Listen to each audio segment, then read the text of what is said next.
Hola, hola, mi nombre es Marirlanda Bello Celis, estudiante de la Universidad Nacional Experimental Rómulo Gallegos de segundo año de Medicina. Esta vez estaré hablando sobre la enfermedad pulmonar obstructiva crónica, pero primero un repaso sobre el sistema respiratorio. El sistema respiratorio es un conjunto de órganos y músculos los cuales están caracterizados por el intercambio gaseoso entre la atmósfera y el organismo. Las funciones principales del sistema respiratorio es el intercambio del metabolismo del oxígeno y el dióxido, la regulación del pH y otras características funcionales de este sistema. De esta manera, él está dividido por las vías aéreas superiores, conocidas como las cavidades nasales, la nariz y la faringe, que se dividen en nasofaringe, bucofaringe y oringulofaringe.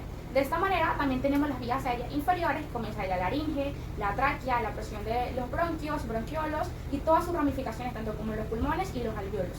Cada uno de estos órganos, más que todos los inferiores, tienen ciertas patologías que requieren a una reinfección o a procesos tanto virales como bacterianos. Lo cual, de esta manera, vamos a hablar de la enfermedad pulmonar obstructiva crónica, también conocida como EPOC. Ella se caracteriza por una serie de inclusiones como patología o solo necesita alguna de ellas para dar cierto cabo. De esta manera, incluye bronquitis obstructiva crónica, lo cual ella se determina según su clínica. También el enfisema, lo cual ella es caracterizada por los procesos anatómicos radiológicos del estudio de los órganos afectados. O, sin embargo, un paciente puede tener ambas. De esta manera, la bronquitis obstructiva crónica está caracterizada por la obstrucción del flujo de aire y por una tos productiva.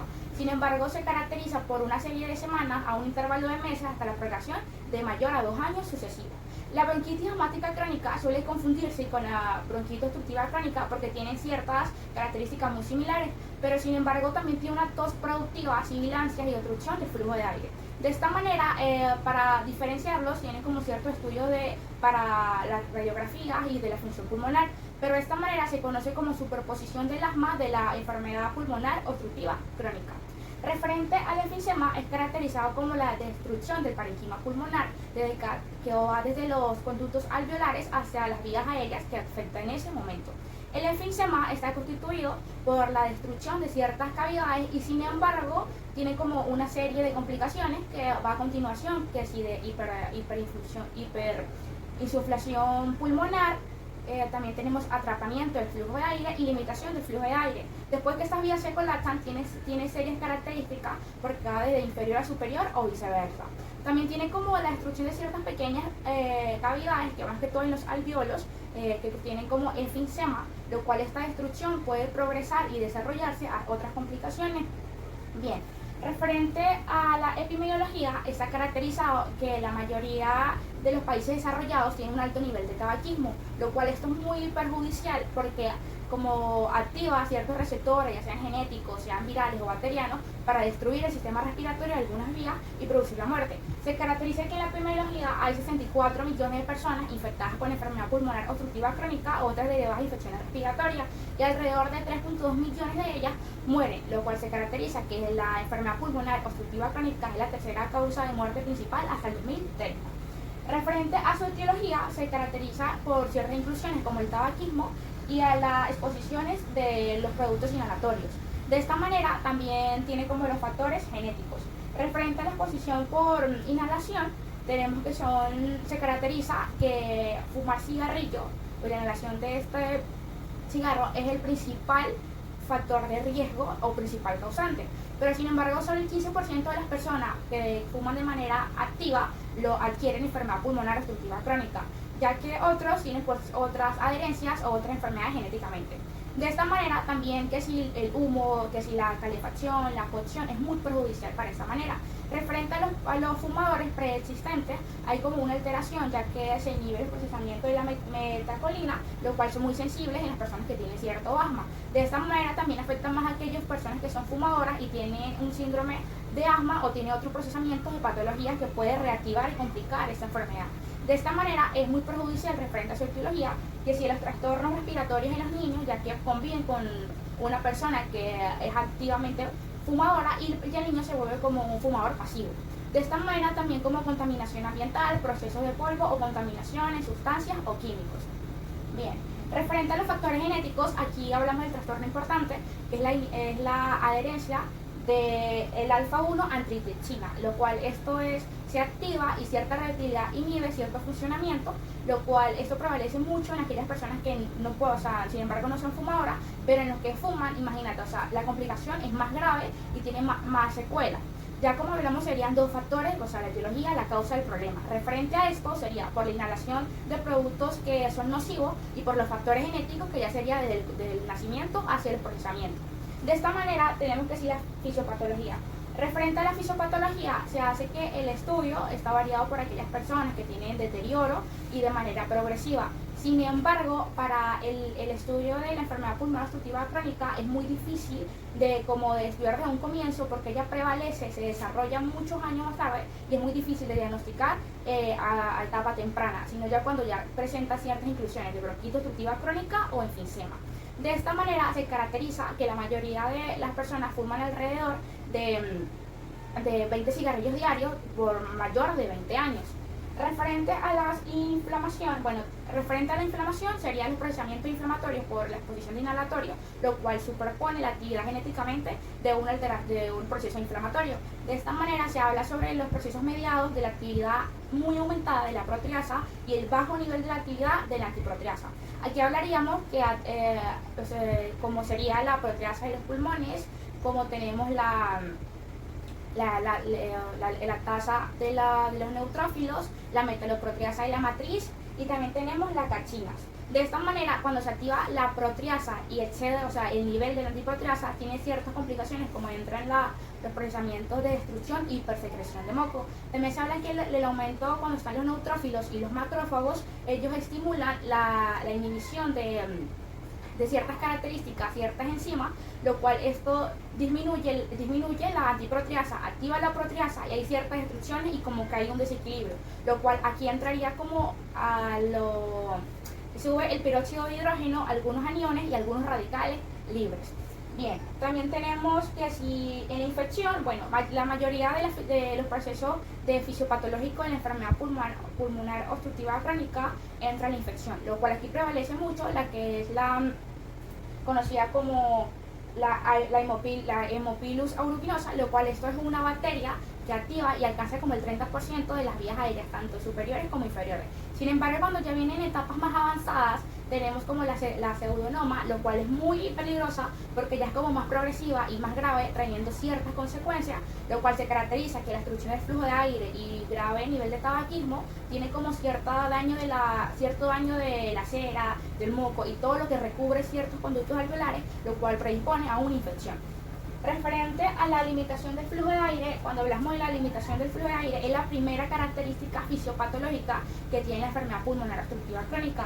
De esta manera, su limitación son divididos como que la destrucción del parénquima pulmonar se adhiere, lo cual cierra ciertos canales, hay limitación del flujo de aire, lo cual durante la aspiración tiene como procesamiento de hipoxia e hipercalmia. Cuando hablamos de hipoxia sería la disminución de los productos respiratorios por algunas alteraciones, hipercalmia sería alto nivel del dióxido de carbono, ya sería por una irregularidad del proceso del intercambio gaseoso.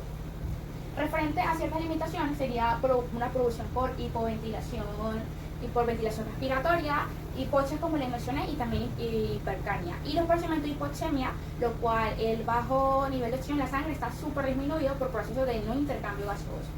Bien, ahora las complicaciones. Referente a las complicaciones, además de la limitación del flujo de aire, los procesos de inflamación, de infección, también tenemos la hipertensión pulmonar y las infecciones respiratorias, lo cual aquí prevalece mucho la hipoxia, lo cual hay un aumento del tono vascular, lo cual eso me va a producir una hipertensión pulmonar.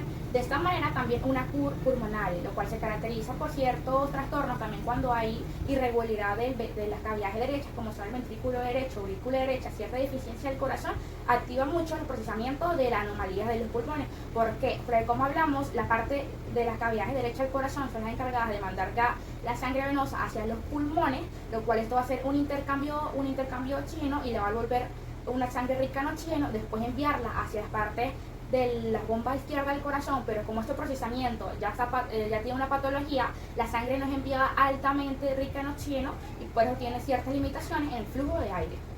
Bien, referente a la clínica, bueno, aquí entraría como que los signos y síntomas. Como les dije, la mayoría de las personas fuman, las personas que tienen EPO fuman alrededor de 20 cigarrillos diarios durante mayor de 20 años o ciertas características. lo cual esto va más que todo en el estudio de la anamnesis y el estudio tanto clínico de los pacientes. Referente a la clínica, de esta manera tenemos una tos productiva, lo cual es el síntoma inicial que tiene la persona. Presenta disnea, lo cual la disnea prevalece mucho porque es persistente, se reactiva mucho, lo cual se caracteriza también como el procesamiento en la persona y se adhiere a la sexta y séptima década de vida. Como les dije anteriormente, para que la enfermedad pulmonar obstructiva crónica sea diagnosticada, primero comienza con la clínica, pero para manifestarse los síntomas suele tardarse y prevalecer. Y cuando ya se diagnostica, ya ha aumentado porque ya se encuentra tanto como una bronquitis obstructiva crónica, un enfisema o ambas. Bien, referente a la clínica, bueno, aquí como que las personas si siguen fumando, siguen complicaciones, aunque dejar de fumar no va a disminuir, pero sí como tratar de que se reactiven ciertas imperfecciones que tiene el sistema respiratorio. También tenemos una cefalea matinal, lo cual esta ya predispone mucho cuando ya los síntomas están activados, cuando hay hipoxia, hipercapnia y hipoventilación. Sin embargo, también hablamos que los síntomas característicos de la EPO son hiperinsuflación pulmonar, que tienen proceso de la disminución de los brillos, tanto como cardíacos como respiratorios. También entraría que presenta el paciente el tórax en tonel, lo cual sería por la porción del anteroposterior del tórax, una anomalía, lo cual se caracteriza por una proporción inusual que tiene el paciente, ya que sería que el tórax, una ovulación muy prominente a lo que es un normal. De esta manera también tiene el síndrome de Ower, lo cual sería la caracterización de la caja torácica con ciertas anomalías. ¿Por qué? Porque ya los procesos respiratorios no son tan iguales, hay ciertas obstrucciones, ciertas características que no dejan seguir cierto funcionamiento, entonces trata como de adherir y expandir ciertas paredes para tratar de llevarlo a cabo y tiene ciertas complicaciones y anomalías, tanto como internas como físicas. De esta manera tenemos también el signo del cruce pulmonar, que lo cual es caracterizado por las extensiones de las venas del cuello, como insuficiencia triscúpida y también edemas periféricos. De esta manera, cuando estudiamos el porcentaje puede haber un neumotórax espontáneo por la ruptura de las bullas, lo cual tiene ciertas complicaciones y del atrapamiento del flujo de aire. Estas rupturas están llevadas por ciertas obstrucciones, por estos procesamientos que no se llevan a cabo y también por sistemas infecciosos agudos. Referente a las exacerbaciones agudas, bueno, estos son referente a la enfermedad pulmonar obstructiva crónica. Lo primero que hay que prevenir sería que evolucione para esto. Cuando tenemos las exacerbaciones agudas, significa que ya la enfermedad pulmonar obstructiva crónica ha llegado al límite de su mayor evolución, lo cual estos aparecen cuando tienen infecciones respiratorias obstructivas crónicas ya letales, infecciones virales y otros procesamientos, pero ya a un nivel muy avanzado. Entonces hay que prevenir que entre esta complicación, si se puede llamar así, para evitar ciertas patologías más complicadas o diferentes sobre las exacerbaciones agudas. Aquí tendríamos el diagnóstico. El diagnóstico sería la radiografía de tórax y la prueba de función pulmonar. Bien, se caracteriza que para el diagnóstico la enfermedad pulmonar obstructiva crónica se suele confundir mucho con el asma, entonces conocido como la superposición de asma por enfermedad pulmonar obstructiva crónica, lo cual es estudiado por la radiografía de tórax, lo cual va a mostrar ciertas diferencias que va a adherir a esto. Pero sin embargo, como son muy similares, tiene ciertos tratamientos iguales y cierto diagnóstico consecutivo, porque prevalece casi los signos y síntomas y las complicaciones determinadas del paciente. Referente a las funciones pulmonares, aquí entraría que si la EPO y las enfermedades pulmonares intersticiales se hace el estudio en el procesamiento de radiografía, porque aquí entra como que el aumento de la trama intersticial, y referente a la función pulmonar entra que hay una evolución y hay ciertos efectos de los procesos ventilatorios pulmonares receptivos. Bien, referente a las pruebas de función pulmonar, está caracterizado por determinar su gravedad, su reversibilidad y su procesamiento y qué tanto ha atacado. Entonces tenemos ciertas pruebas que son principales. La BF1, lo cual se caracteriza por aspirar con fuerza durante un segundo para mirar el aire expirado completamente. También tenemos la capacidad vital de respiración, lo cual esta se caracteriza por la inspiración completa de recuerdo a la anterior. También está la curva de flujo-volumen, lo cual la curva se caracteriza por los procesos de estudio espirométricos, lo cual estudia la capacidad de tanto aspirada como inspirada que tiene el paciente, lo cual eso tiene ciertos estudios que va a prevalecer. Los bajos niveles de la BF1 y la CBF se caracterizan por la limitación del flujo de aire y ciertos síntomas de mortalidad o morbilidad. Bien, ahora tenemos las vías básicas. Referente a las vías básicas tenemos dos principales. Una se caracteriza en aquellos pacientes adultos que tienen una función pulmonar estable, lo cual sería en menores de 50 años, lo cual después prevalece la BF1, lo cual se caracteriza por 60 o igual mililitros durante el año. Tenemos otra vía de manifestación dentro de la enfermedad pulmonar obstructiva crónica, que es la segunda vía, lo cual se caracteriza que un paciente ya en la etapa adultez tiene la función pulmonar demasiado deteriorada, tanto en las vías superiores como inferiores, tanto alveolares como receptivas, lo cual ya el paciente desencadena ciertas complicaciones, lo cual si la BF1 es por debajo de 0,8 litros, tiene como cierta adherencia, hipersuflación, hipercamia y cur pulmonales y desarrollar otras complicaciones como las anteriores. Bien, referente a las otras pruebas básicas, sería el diagnóstico por la imagen, lo cual el diagnóstico por la imagen me va a mostrar tanto como una radiografía de tórax, lo cual aquí va a prevalecer tanto el enfisema como su patología, su anomalía, ciertas obstrucciones y ciertas limitaciones. También va a haber hipersuflación, lo cual va a estar diagnosticado por un diafragma aplanado, lo cual se caracteriza por la porción del esternón hacia las vías laterales del diafragma, lo cual muestra ciertas anomalías. También el bajo nivel de los vasos sanguíneos van a mostrar como ciertas derivaciones, también del aparecimiento de los iliares y las bullas, lo cual tiene ciertas anomalías en la visión de los pulmones, tanto como el estudio de los rayos X, que van a mostrar ciertas características que me va a diferenciar o caracterizar un trastorno de otro o una enfermedad pulmonar obstructiva crónica.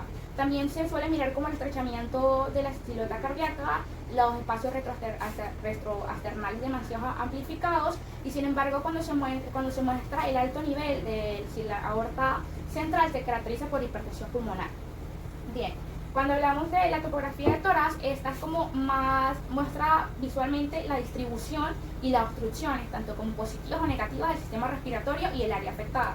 Esta prevalece más porque muestra como ciertas características definitivas para finiquitar cierta diferencia o darle positivo al trastorno que en realidad estamos viendo.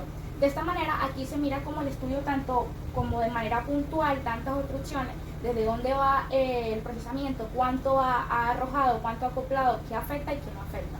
Bien, referente a las pruebas auxiliares, sería un electrocardiograma, lo cual el electrocardiograma me va a mostrar que si los complejos QRS demasiado disminuidos, también va a mostrar una onda P por el agranamiento de la aurícula derecha y el complejo QRS por hiperinsuflación pulmonar. También muestra un nivel de hemoglobina y hematocrito, lo cual eso no prevalece mucho en la EPO, pero sin embargo cuando se manifiesta normal se encuentran bajos. Sin embargo, una eritrocitemia se caracteriza cuando la persona tiene EPO, que supera el 48% tanto como en hombres y mujeres en un intervalo mediado. Referente también a los electrolitos seriados, él tiene un poco valor y en realidad no tiene cierta característica, pero cuando presenta la EPO, ella se caracteriza por alto nivel de bicarbonato cuando tiene proceso de hipercamia crónica.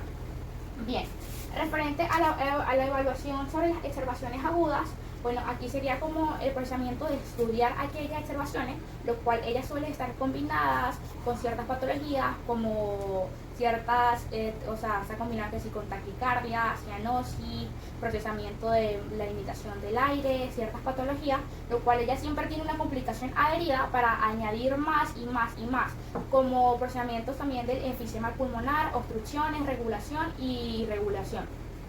De esta manera también se caracteriza que cuando va un tratamiento pasado como los corticoides, va como cierto material infiltrado y predispone una infección por aspergillus. Cuando ahí el esputo es amarillo o verde, va a prevalecer mucho y va a facilitar que es arrojado por sistemas de obstrucciones, tanto inflamatorios que arrojan una infección.